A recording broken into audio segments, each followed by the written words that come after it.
بسم اللہ الرحمن الرحیم الحمد للہ رب العالمین والصلاة والسلام علی اشرف الانبیاء والمرسلین نبینا محمد وعلی آلہ واصحابہ ومن تبعہم باحسان الی یوم الدین اما بعد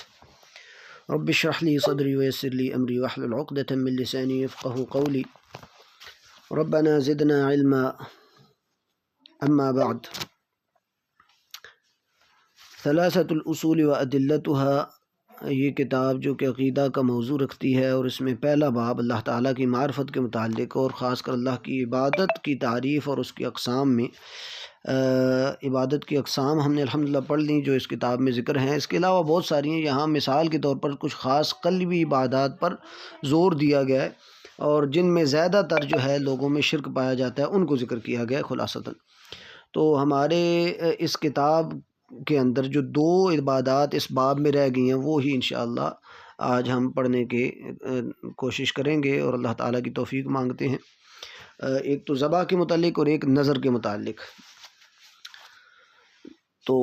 کہتے ہیں وَدَلِيلُ الذَّبْحِ قَوْلُهُ تَعَالَى قُلْ إِنَّ صَلَاتِي وَنُسُكِي وَمَحْيَايَ وَمَمَاتِي لِلَّهِ رَبِّ الْعَالَمِينَ لَا شَرِيكَ لَهُ وَبِذَلِكَ أُمِرْتُ وَأَنَا أَوَّلُ الْمُسْلِمِينَ وَمِنَ السُّنَّةِ لَعَنَ اللَّهُ مَنْ ذَبَحَ لِغَيْرِ اللَّهِ۔ تو یہ ذبح بھی اللہ تعالیٰ کی عظیم عبادت ہے، اور عبادت ہونے کے ناطے پھر اس کو صرف اللہ تعالیٰ ہی کے لیے کرنا جائز ہے، غیر اللہ کے لیے یہ شرک ہے، جیسا کہ اللہ تعالیٰ کا یہ فرمان ہے کہ قل ان صلاتی ونسکی ومحیای ومماتی للہ رب العالمین۔ خیر، ذبح اور قربانی یہ خاص اس کا موضوع ہے۔ یہ عظیم عبادت ہے، بلکہ مالی عبادات میں سے یہ افضل ترین عبادت ہے، اور ایمان کے سچے ہونے کی علامت قرار دیا گیا اس کو، کیونکہ ذبح کیا جانے والا جانور جو ہوتا ہے یہ بندے کو بڑا محبوب ہوتا ہے، کیونکہ اس کے مال سے لیا ہوا، اور خاص پھر اس سے ایک تعلق، کیونکہ وہ ایک زندگی رکھنے والی چیز ہوتی ہے۔ تو جب وہ اسے اللہ تعالیٰ کے تقرب کے لیے لگا دیتا ہے، اور وہ حیوان کے ذبح ہونے پر اللہ تعالیٰ کے لیے اللہ کے تقرب کو حاصل کر کے پھر خوش بھی ہوتا ہے، تو اس عبادت میں اللہ تعالیٰ نے بڑی عظمت رکھی ہے، اور بڑی افضل، اور خاص کر مالی عبادات میں سے افضل ترین اس کو عبادت کہا گیا ہے۔ اور خاص کر اس آیت میں بھی دو بڑی عبادات ذکر کی گئی ہیں، جو کہ ایک بدنی عبادت ہے نماز، وہ افضل ترین ذکر کی گئی، اور اسی طرح مالی عبادت قربانی وہ افضل ترین ہے، ان دونوں کا ذکر کیا گیا۔ ابن تیمیہ رحمہ اللہ فرماتے ہیں کہ قربانی کے ساتھ اگر ایمان اور اخلاص جڑا ہوا ہو تو اس میں عجیب قوت ایمانی ہے، اور اللہ پر ایک حسن ظن پایا جاتا ہے،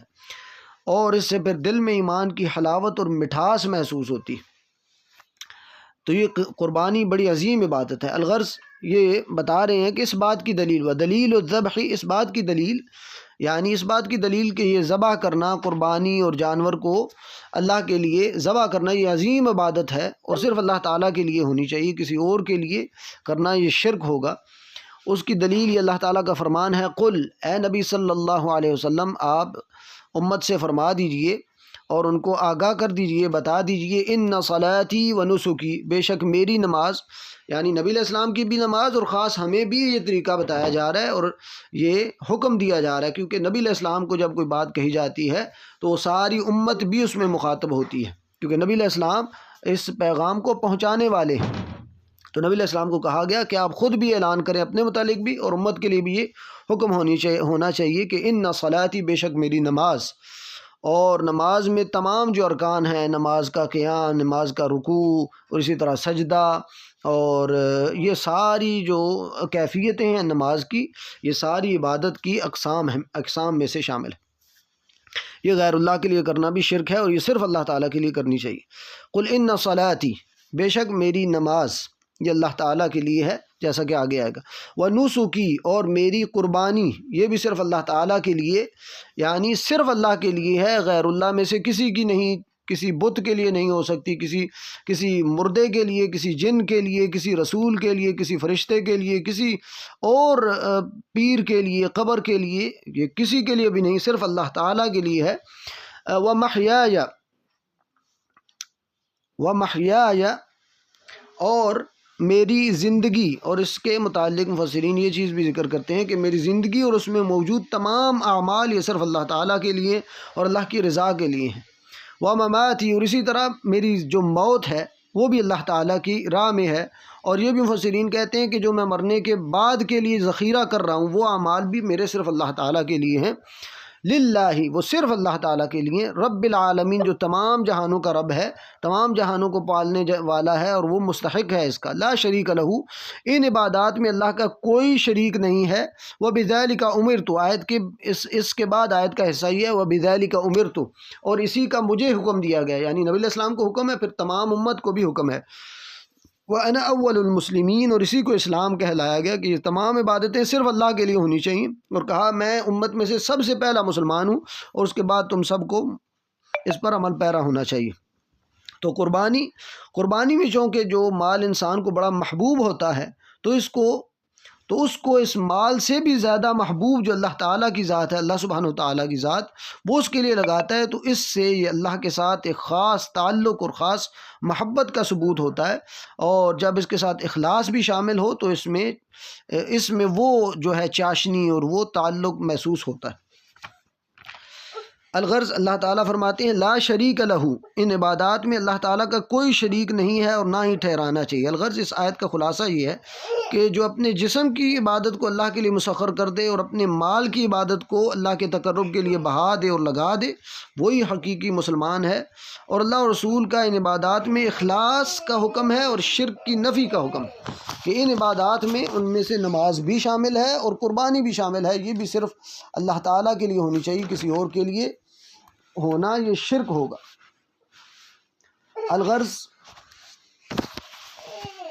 الغرض قربانی کے متعلق علماء کچھ اقسام ذکر کرتے ہیں جو کہ جائز بھی ہیں کچھ،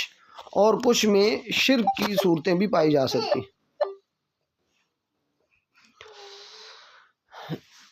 تو ذبح اور قربانی میں سے ایک تو قسم جو بنیادی یہاں مقصود ہے وہ یہ ہے کہ جس کے لیے ذبح کیا جا رہا ہے اس کی تعظیم اور اس کے تقرب کے لیے ذبح کیا جائے۔ تو شرک جو ہے ذبح میں جو پایا جاتا ہے وہ اس صورت میں ہی پایا جاتا ہے کہ جس کے لیے قربانی کی جا رہی ہے، جو قربانی کی جانے والی چیز ہے وہ کسی کی تعظیم اور کسی کے تقرب کے لیے ہو، تو یہ صورت یہ صرف اللہ تعالیٰ کے لیے جائز ہے کہ اللہ کی تعظیم اور اللہ کے تقرب کے لیے قربانی ہونی چاہیے۔ غیر اللہ میں سے کوئی بھی ہو، وہ کسی بھی نام سے ہو، وہ زندہ ہے، وہ مردہ ہے، وہ درخت ہے، وہ پتھر ہے، وہ کوئی بہت عظیم شخصیت ہے، حتیٰ کہ نبی علیہ السلام بھی ہیں، کوئی فرشتہ ہے، کسی کو جس کو داتا کہا جائے، حالانکہ داتا کہنا یہ صرف اللہ تعالیٰ کی صفت ہے، داتا جو تمام چیزیں دینے والا ہے۔ اسی طرح دستگیر کہا جاتا ہے کہ جو مشکل میں یہ مدد کرتا ہے، یہ صرف اللہ تعالیٰ کی ذاتیں ہیں۔ اللہ کی ذات ہے کہ جو دستگیر کہلائی جائے، جو داتا کہلائے، اور اسی طرح جو غوث اعظم کہا جاتا ہے کہ تمام فریادیں پوری کرنے والا، یہ صرف اللہ تعالیٰ کی ذات ہے، یہ غیر اللہ کے نام ڈالے ہوئے ہیں، حالانکہ یہ اللہ کا نام ہونا چاہیے۔ تو اس طرح جو ہے یہ چیزیں غیر اللہ کے نام لگانا یہ سب شرک ہوگا، وہ کسی بھی نام سے لگایا جائے، وہ کسی بھی شخصیت پر لگایا جائے، اس کے نام کا ذبح یہ شرک ہوگا، بلکہ یہ ذبح صرف اللہ تعالیٰ کے لیے ہونا چاہیے۔ ہاں، اگر کسی کی عزت افزائی اور مہمان نوازی کے لیے آپ ذبح کر کے اس کو پیش کرتے ہیں تو وہ الگ معاملہ ہے، وہ تو اکرام الضعیف کا حکم دیا گیا۔ اللہ کے نبی صلی اللہ علیہ وسلم نے فرمایا جو اللہ پر اور آخرت پر ایمان رکھتا ہے وہ مہمان کا اکرام کرے، وہ مہمان کی عزت افزائی کرے۔ اسی طرح بندہ اپنے کھانے کے لیے یا اس کو بیچنے کے لیے یہ ذبح کرتا ہے تو ٹھیک ہے، وہ چیز بھی جائز ہے، اللہ یہ کہ اس میں تکبیر پڑھی جائے اور خاص جو طریقہ ہے ذبح کا وہ ہونا چاہیے۔ تو یہ عبادت جو ہے جب کسی کی تعظیم اور تقرب کے لیے ہو تو صرف اللہ کے لیے ہونی چاہیے، اللہ کے علاوہ کسی کے لیے نہیں۔ فصل لربک وانحر جو سورہ کوثر میں اللہ تعالیٰ نے بتایا اور حکم دیا، وہ بھی اسی کے متعلق ہے کہ اپنے رب ہی کے لیے نماز پڑھو اور اپنے رب ہی کے لیے قربانی بھی کرو، یعنی یہ کسی اور کے لیے کرنا یہ شرک ہوگا اور حرام ہوگا۔ اور پھر جو اس عبادت کو غیر اللہ کے لیے پھیرے، مثلا جیسا کہ پہلے بھی ذکر کیا گیا، تو یہ سخت شرک ہوگا، حتیٰ کہ اگر کسی کی شفاعت طلب کرتے ہوئے اس کی تعظیم، جیسا کہ لوگ کہتے ہیں کہ جی ہم فلاں سے دعا کرتے ہیں، فلاں کی قبر پہ جاتے ہیں، یا حتیٰ کہ نبی علیہ السلام سے بھی شفاعت کی دعا نہیں ہم کر سکتے کہ اے اللہ کے نبی تو ہماری شفاعت، مطلب یہ نہیں، یہ بات تو ٹھیک ہے، ہم اللہ تعالیٰ سے مانگیں گے کہ اے اللہ نبی علیہ السلام کی ہمیں شفاعت نصیب فرما، ڈائریکٹ نبی علیہ السلام سے ہم یہ دعا نہیں کر سکتے، اور نہ ہی ان کی شفاعت کی امید میں ہم جو ہے ان کے نام کی ان کے نام کا جانور ہم ذبح کریں، وہ شیخ عبد القادر جیلانی کے نام کا ہو، وہ حتیٰ کہ اہل بیت کا نام ہو، جیسا کہ عام جہلاء میں یہ چیز مشہور ہے، جو ہے لوگوں کو علم نہیں ہوتا اور یہ کام کرتے ہیں، یہ شرک پر مبنی کام ہے۔ اللہ کے نام کے علاوہ کسی اور کے نام پر بھی جب قربانی دی جائے گی تو وہ شرک ہوگا، وہ چھوٹی سے چھوٹی قربانی ہو یا بڑی سے بڑی قربانی ہو۔ اسی طرح سنت میں بھی جیسا کہ مصنف رحمہ اللہ نے بات ذکر کی ہے کہ سنت میں اللہ کے نبی صلی اللہ علیہ وسلم نے اس کے لیے لعنت کی ہے جو غیر اللہ کے لیے ذبح کرتا ہے۔ صحیح مسلم کی یہ روایت ہے، لعن اللہ من ذبح لغیر اللہ، اللہ تعالیٰ نے اس پر لعنت کی جو غیر اللہ کے لیے ذبح کرتا ہے، جو غیر اللہ کے لیے خون بہاتا ہے، یعنی لعنت کا مطلب اللہ تعالیٰ اپنی رحمت سے اس کو دور کر دیتا ہے، اور جس پر لعنت کی جاتی ہے جس عمل پر، وہ کبیرہ گناہ ہوتا ہے، اور خاص کر یہ جو ہے عبادت ہے جب، تو عبادت میں کسی اور کو جب شامل کیا جائے تو یہ شرک ہوتا ہے۔ الغرض جس پر کوئی شیطان غالب آ جائے اور وہ غیر اللہ کے لیے تقرب تلاش کرنے لگے تو یہ اللہ کا ناشکرا ہوگا، اور اللہ کی ربوبیت اور الوہیت میں اس نے گویا کہ تنقیص کی اور غیر اللہ کی تعظیم کی، کہ اللہ تعالیٰ رب تھا، اللہ نے اس جانور کو پیدا کیا اور اللہ کے لیے ذبح ہونا چاہیے تھا عبادت کے طور پر، اس نے غیر اللہ کے لیے کیا تو اس نے اللہ کی تنقیص کی، اور اللہ کی رحمت کی دوری جو ہے اس نے پا لی اپنے لیے، کیونکہ وہ مخلوق میں سے کسی کی اتنی تعظیم کر رہا ہے کہ اللہ کی بنائی ہوئی مخلوق کو اللہ کے بجائے مخلوق کے لیے ذبح کر رہا ہے، تو یہ شرک اکبر ہے، اور جو ہے اس سے بچنا چاہیے، مخلوق یہ عوام الناس کو بتانا چاہیے۔ ایک مسئلہ اس میں بہت ضروری ہے، وما اہل بہ لغیر اللہ، اللہ تعالیٰ قرآن میں فرماتے ہیں وہ چیزیں جن پر غیر اللہ کا نام پکارا جائے، وہ جانور جن پر غیر اللہ کا نام پکارا جائے وہ حرام ہے، یعنی اللہ کے نام کے علاوہ کسی اور کا نام پکارا جائے۔ تو اس آیت کے متعلق امام طبری رحمہ اللہ تفسیر میں فرماتے ہیں جو غیر اللہ اور بتوں کے لیے ذبح کیا جائے، ان کا نام لیا جائے، یا پھر اس کو ذبح کرتے ہوئے اس کا نام لیا جائے، یا پھر ویسے اس کے ارادے کے طور پر بندہ ذبح کرے، اس کے ارادے پر جی فلاں کے نام کی ذبح ہو رہی ہے، جی یہ فلاں کے نام کی ہو رہی ہے، وہ بڑی عظیم شخصیت ہو، وہ اس کو داتا کہتے ہوں، معاذ اللہ، یہ اللہ تعالیٰ کے لیے یہ لفظ ہونا چاہیے، یہ دستگیر کہہ رہے ہوں معاذ اللہ، یہ بھی اللہ کا نام ہونا چاہیے، تو یا کوئی بھی شخصیت اور جس کو مخلوق ہے، تو اس کے لیے اگر یہ کہا جا رہا ہو تو یہ شرک ہے، کیونکہ شرک جو مشرک لوگ تھے وہ یہی کرتے تھے، جب غیر اللہ کے لیے انہوں نے ذبح کرنا ہوتا تھا، اپنے بتوں کے لیے ذبح کرتا ہوتا تھا، تو ان کے نام لگاتے تھے کہ جی فلاں کے نام کی یہ ہو رہی ہے اور فلاں کے نام کی یہ ہدی ہے، پھر وہ آستانوں کے اوپر وہ ذبح ہوتے تھے، اور جو ہے یہی ان کا شرک تھا۔ تو یہ ہمیں بھی اس سے بچنا چاہیے، وہی مشرکوں والے اعمال کر کے ہم کلمہ پڑھ کے جو ہے اس کے شرک سے ہم بری نہیں ہو سکتے، کیونکہ وہ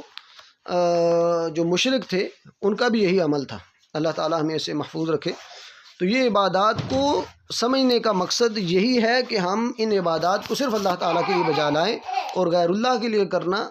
اس سے اپنے آپ کو بچائیں، کیونکہ اس سے بندہ شرک میں مبتلا ہو جاتا ہے، اور شرک کی سنگینی بہت سخت ہے۔ سب سے بڑی سنگینی یہ ہے کہ بغیر توبہ کے اگر بندہ مر جائے تو ہمیشہ کے لیے جہنمی رہے گا، اللہ تعالیٰ ہماری حفاظت فرمائے۔ تو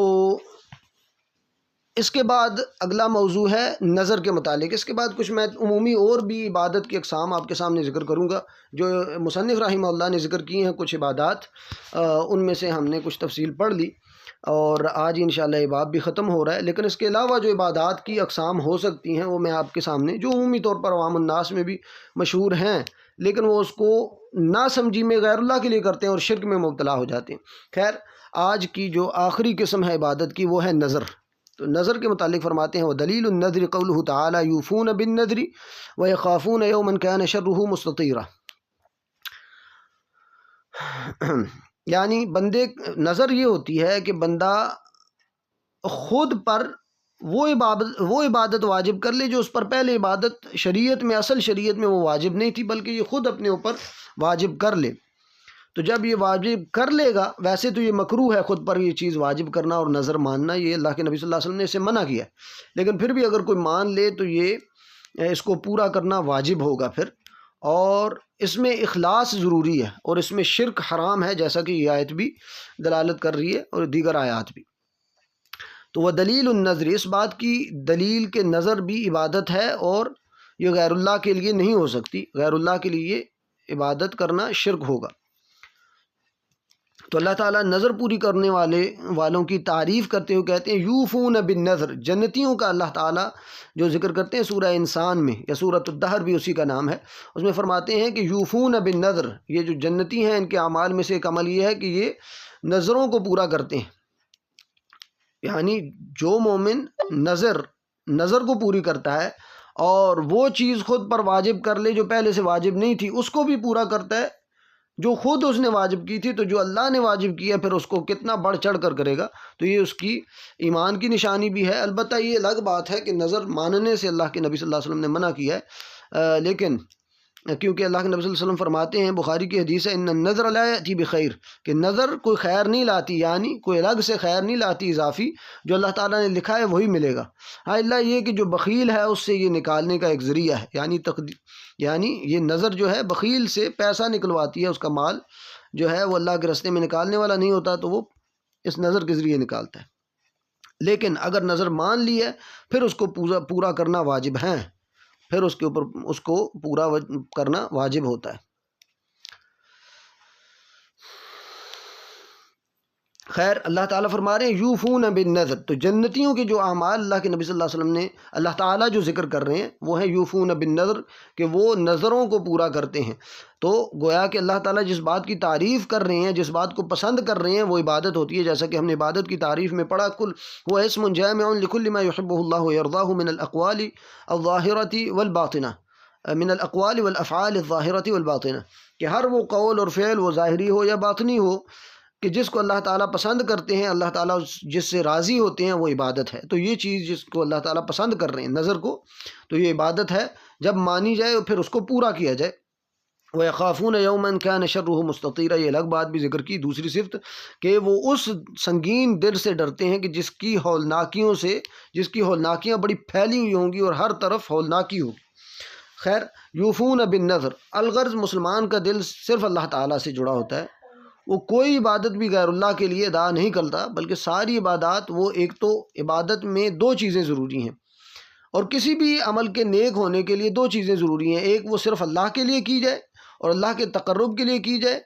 دوسرا یہ کہ نبی علیہ السلام کے طریقے کے مطابق کی جائے، اور تیسری شرط بھی بہت اہم ہے، وہ یہ ہے کہ اللہ سے اجر حاصل کرنے کی نیت سے کی جائے۔ یہ شرط بھی علماء نے باقاعدہ اعمال کی قبولیت میں ذکر کی۔ الغرض امام بخاری رحمہ اللہ اس حدیث کو ذکر کرتے ہیں کہ اللہ کے نبی صلی اللہ علیہ وسلم نے فرمایا، من نظر ان یطیع اللہ فلیطعہ، جو اللہ تعالیٰ کی اطاعت اور فرما برداری کے کام کی نظر مانے تو اس کو پھر وہ نظر پوری کرنی چاہیے اور اللہ کی اطاعت کرنی چاہیے، اور جو اللہ کی نافرمانی کی پھر نظر مان لے تو پھر اللہ کی نافرمانی اس کو نہیں کرنی چاہیے، اللہ کی نافرمانی نہیں کرنی چاہیے، اور ایسی نظر کو پورا کرنا بھی حرام ہے، ایسی نظر کو پورا کرنا بھی حرام ہے۔ اور اللہ تعالیٰ کی جگہ قرآن میں فرماتے ہیں، وَمَا أَنفَقْتُم مِّن نَفَقَةٍ أَوْ نَذَرْتُم مِّن نَذْرٍ فَإِنَّ اللَّهَ يَعْلَمُ، آپ جو بھی خرچہ کرتے ہیں، جو بھی لگاتے ہیں، وہ آپ پیسے کی شکل میں لگائیں، وقت کی شکل میں لگائیں، صلاحیت کسی بھی صورت میں آپ خرچہ کرتے ہیں یا آپ کوئی بھی نظر کرتے ہیں تو اللہ تعالیٰ جانتے ہیں۔ بڑی عظیم آیت ہے کہ آپ جو بھی خیر یہ ہمارے موضوع سے تھوڑی سی ہٹ کر بات ہے، لیکن ایک بات اور بہت عظیم عبادت ہے اور بہت عظیم بات ہے جو سمجھنے کی ہے۔ اللہ تعالیٰ ہمیں توفیق عطا فرمائے کہ ہم جو بھی خرچہ کریں وہ خود پر کریں، وہ ماں باپ پہ کریں، وہ بہن بھائیوں پر کریں، بیوی پر کریں، اپنے بچوں پر کریں، حتیٰ کہ کوئی بھی خرچہ 1 روپیہ بھی آپ کر رہے ہیں، اگر اس کے ساتھ آپ کی نیت اللہ تعالیٰ کی رضا ہے تو سارے کا سارا خرچہ آپ کا جو ہے وہ صدقہ ہوگا، اور اللہ تعالیٰ کی رضا میں وہ اللہ تعالیٰ کے ہاں اس کا اجر لکھا جائے گا۔ یہ چیز ہمارے ذہنوں سے اکثر محو رہتی ہے کہ ہم خرچ کرتے ہیں، ٹھیک ہے وہ ایک فرض کے طور پر یا آپس میں وہ واجبات کے طور پر ہے، لیکن ہمارے ذہن سے یہ اللہ تعالیٰ کی رضا کی نیت یہ ہٹی رہتی ہے، اس لیے بہت سارے اعمال میں ہم اجر سے خالی رہتے ہیں۔ تو جس بھی چیز میں اللہ تعالیٰ کی رضامندی کی نیت کی جائے گی، وہ چھوٹے سے چھوٹا عمل اور بڑے سے بڑا عمل وہ عبادت ہو۔ اسی لیے وَمَا خَلَقْتُ الْجِنَّ وَالْإِنسَ إِلَّا لِيَعْبُدُونَ، کہ اللہ تعالیٰ نے جنوں انسانوں کو عبادت کے لیے پیدا کیا، تو ہمارا اکثر وقت جو عبادت میں گزر سکتا ہے اور زندگی کا مقصد وہ اسی طرح کہ ہر چیز میں اللہ تعالیٰ کی رضا رکھی جائے، چھوٹے سے چھوٹے خرچے میں، چھوٹے سے چھوٹے کام میں اللہ تعالیٰ کی نیت کی جائے تو اللہ تعالیٰ اس پر اجر دیتے ہیں، یعنی اللہ سے اجر کی نیت رکھی جائے۔ حتیٰ کہ میں نے آپ سے مثال ذکر کی تھی کہ کھانے کے وقت بھی بندہ یہ نیتیں کر سکتا ہے کہ اس کا کھانا بھی، اس کا سونا بھی یہ عبادت بن جائے۔ خیر، اور اللہ تعالیٰ فرماتے ہیں او نذرتم من نذر فإن اللہ یعلمہ، اور آپ جو بھی نظر کرتے ہیں، اللہ نظر مانتے ہیں، وہ اللہ تعالیٰ جانتے ہیں کہ وہ اللہ کے لیے، غیر اللہ کے لیے، اور پھر آپ پورا کر رہے ہیں یا نہیں کر رہے، اللہ تعالیٰ جانتے ہیں۔ غیر اللہ کے لیے تو وہ شرک ہے، اللہ کے لیے تو عبادت ہوگی، اور پھر اس کو پورا کرنا اور احسن انداز میں یہ مومنوں کا شیوہ ہے۔ اور پھر اللہ تعالیٰ حکم بھی دیتے ہیں سورہ حج میں وَلْيُوفُوا نُذُورَهُمْ،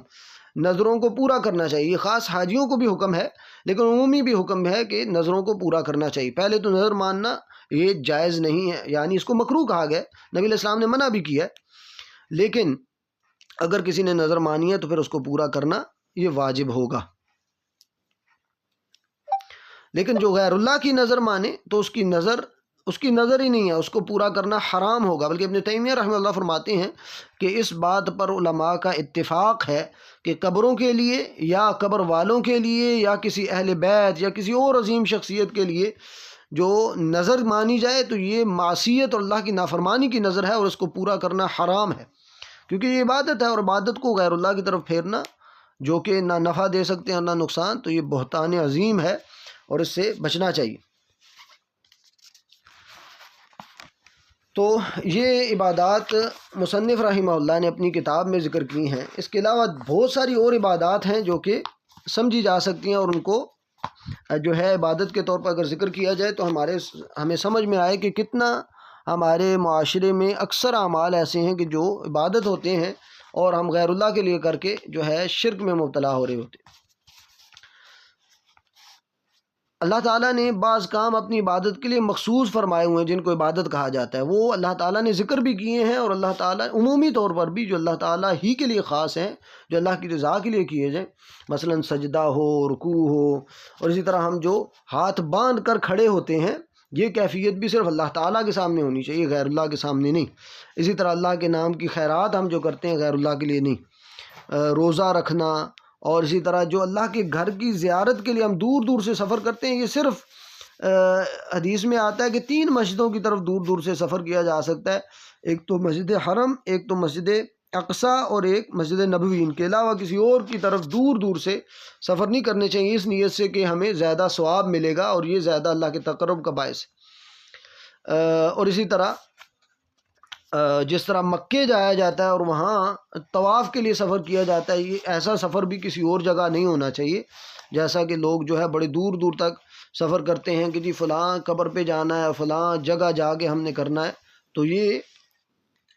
حج کے لیے اللہ تعالیٰ نے مشروع کیا ہے کہ حج کے لیے دور دور سے آیا جاتا ہے اور اللہ کی عبادت اور تقرب کے لیے آیا جاتا ہے۔ ہمارے یہاں انڈیا پاکستان میں آپ یہ چیز دیکھیں تو آپ کو قبروں اور قبوں اور جس کو کہتے ہیں عرس اور میلے، یہ دور دور سے وہ حج کی کیفیت ایک طرح کی بنائی ہوتی ہے، یہ چیزیں نہیں ہونی چاہیے۔ یہ اللہ تعالیٰ کی عبادات ہیں کہ دور دور سے اللہ تعالیٰ کے لیے سفر کر کے اللہ کے تقرب کے لیے ہونی چاہیے، اور یہاں یہ غیر اللہ کے تقرب کے لیے ہوتی ہے۔ اور پھر اللہ تعالیٰ کا ہم نام پکارتے ہیں حج میں اور عمرے میں، لبیک اللہم لبیک، تو اس طرح آپ دیکھیں گے کہ غیر اللہ کے نام پکارے جاتے ہیں، حتیٰ کہ داتا، دستگیر اور فلاں جس کا عرس ہو رہا ہے، اس طرح کی باتیں کی جاتی ہیں۔ پھر ایک بڑی چیز یہ ہے کہ جب حرم میں جایا جاتا ہے تو وہاں شکار نہیں کیا جاتا اور پوری احتیاط کی جاتی ہے، اور حتیٰ کہ اس جو ہے مکہ کے ارد گرد کا جو گھاس ہے اس کو بھی نہیں کھینچا جا سکتا، اور اس کے جانور جو سایہ میں بیٹھا ہوا ہو اس کو بھی نہیں اٹھایا جا سکتا۔ اس طرح کی احتیاطیں آپ کو یہ درباروں پہ ملیں گی کہ دربار پہ کوئی گیا ہے تو کہتے ہیں کہ یہاں کے جانور کو نہیں چھیڑنا، یہاں شکار نہیں کرنا، آپ نے فلاں نہیں کرنا، حالانکہ یہ تو مکے مدینے کے لیے تھا،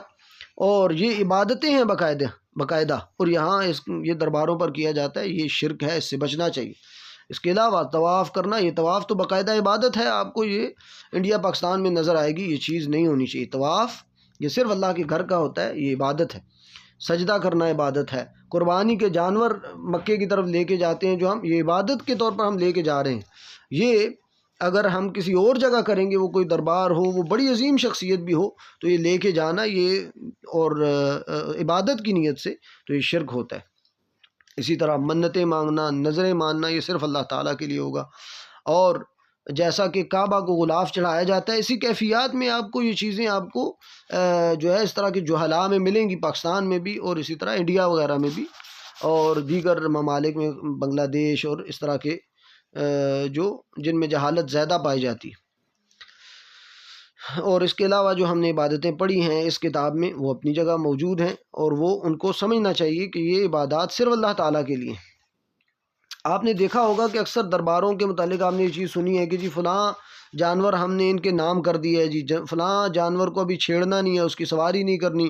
اور اس کا دودھ نہیں پینا اور اس کا دودھ نہیں دھونا۔ تو یہ چیزیں ساری تو اللہ تعالیٰ نے، یعنی آپ دیکھیں کہ مشرک جو تھے وہ اکثر یہی کام کرتے تھے کہ غیر اللہ کے نام، اللہ تعالیٰ نے سورہ مائدہ میں اس کی بڑی تفصیل ذکر کیا، آپ اگر اس کو پڑھیں شروع میں، ابھی وقت نہیں ہے کہ میں اس کو تفصیل سے ذکر کروں، تو سورہ مائدہ میں اللہ تعالیٰ نے یہ ذکر کیا کہ مشرک یہ کام کرتے تھے کہ جی غیر اللہ کے نام پہ چھوڑی ہوئی ہے، جی 10 بچے ہو گئے اونٹنی کے تو اس کو چھوڑ دیا جاتا تھا کہ یہ غیر اللہ کے نام کی ہوگی، یعنی غیر اللہ یعنی جو انہوں نے اس وقت کے خدا بنائے ہوئے تھے۔ تو یہ چیزیں آج کل آپ کو ادھر بھی نظر آئیں گی، پاکستان میں اور اسی طرح انڈیا وغیرہ میں۔ تو یہ چیزیں یہ جو ہے شرک میں آتا ہے اور یہ مشرکین کا عمل ہوتا تھا۔ اللہ تعالیٰ ہمیں اسے محفوظ کرے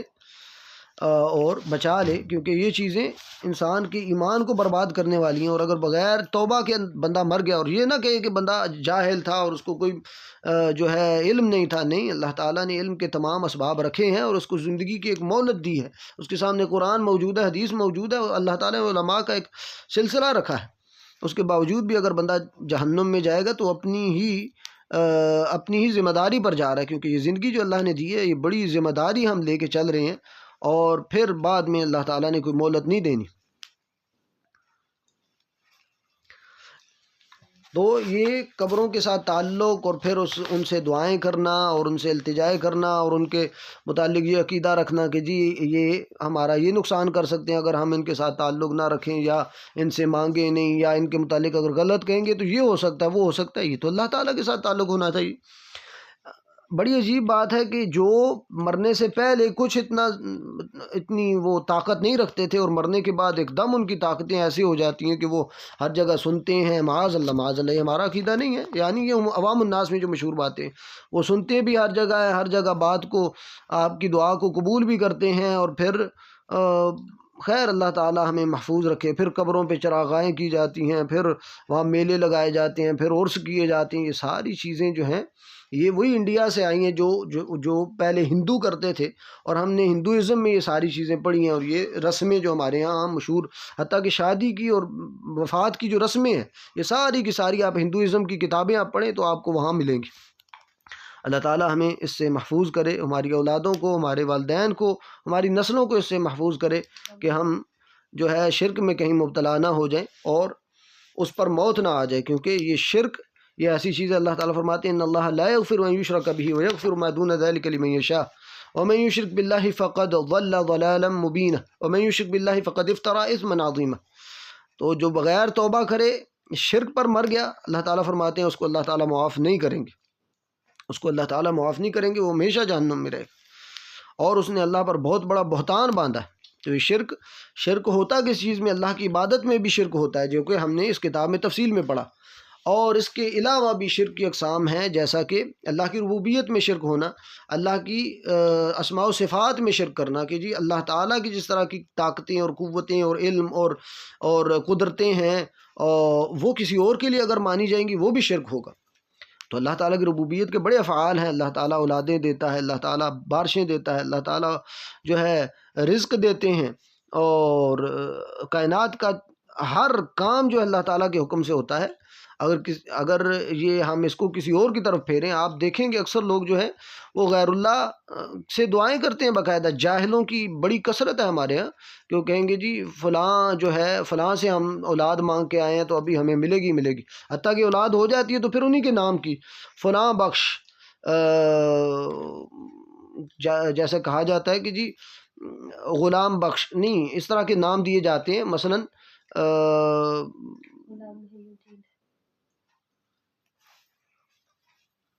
جیسے دتا کے ساتھ جوڑا ہوتا ہے نا کہ یہ ارباں دتا یا جو بھی اس کا نام ہے، اس کے ساتھ دتا جوڑ کے تو وہ جو ہے اس کے نام لگا دیتے ہیں کہ فلاں نے دیا تھا، یہ ہمیں فلاں نے دیا تھا۔ اللہ کے یہاں نام، اور اس کو کہنا کیا بلکہ اس کا نام باقاعدہ ہی ڈال دیا جاتا ہے۔ تو یہ چیزیں ہمارے ہاں پائی جاتی ہیں۔ اللہ تعالی ہمیں بھی اس سے اصلاح کی توفیق عطا فرمائے، اور لوگوں کی بھی اصلاح کی ہمیں توفیق دے، کیونکہ یہ چیز اگر کسی میں موجود ہے، یہ الگ بات ہے کہ ہمارا کام صرف بتانا ہے، ہاتھ سے پکڑنا اور پھر ان کو روکنا، یہ جس کی طاقت ہے وہ کرے اپنی جگہ، لیکن یہ اس چیز سے آگاہ کرنا، بتانا اور بار بار دہرانا اور ان کی نصیحت، یہ ہم پر فرض ہے کہ ہمارے ساتھ کے رہنے والے وہ کہیں جہنم کی آگ میں ہمیشہ کے لیے نہ جھونکے جائیں۔ اللہ تعالی ہمیں توفیق عطا فرمائے، اور اللہ تعالی اس شرک جیسی کبھی فعل سے اللہ تعالی ہمیں محفوظ رکھے۔ تو یہ کچھ عبادات کا ذکر کیا گیا تھا، اور اللہ تعالیٰ کی معرفت کے متعلق بہت مختصر کتاب ہے، اور کچھ ہم نے اللہ کے فضل سے جو کچھ ناقص علم میں تھا اس کو ذکر کیا آپ کے سامنے۔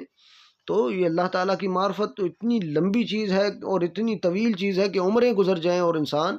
کی نسلیں گزر جائیں، یہ چیز ختم نہیں ہونے والی۔ اللہ تعالیٰ فرماتے ہیں کہ اللہ کی کلمات اتنی ہیں کہ سمندر اگر سیاہیاں بن جائیں اور درخت قلم بن جائے تو یہ پھر بھی ختم ہونے والی چیز نہیں، لیکن اللہ تعالیٰ کی معرفت میں سے جتنا بندے کا حصہ ہوگا اس قدر ہی اس کی عبادت مضبوط ہوگی، اس قدر ہی اس کا اللہ کے ہاں مقام ہوگا۔ اللہ تعالیٰ ہمیں اپنے ہاں مقام عطا فرمائے اور اپنی بڑھ چڑھ کر معرفت عطا فرمائے۔ بارک اللہ فیکم جمیعا، وآخر دعوانا الحمد للہ رب العالمین۔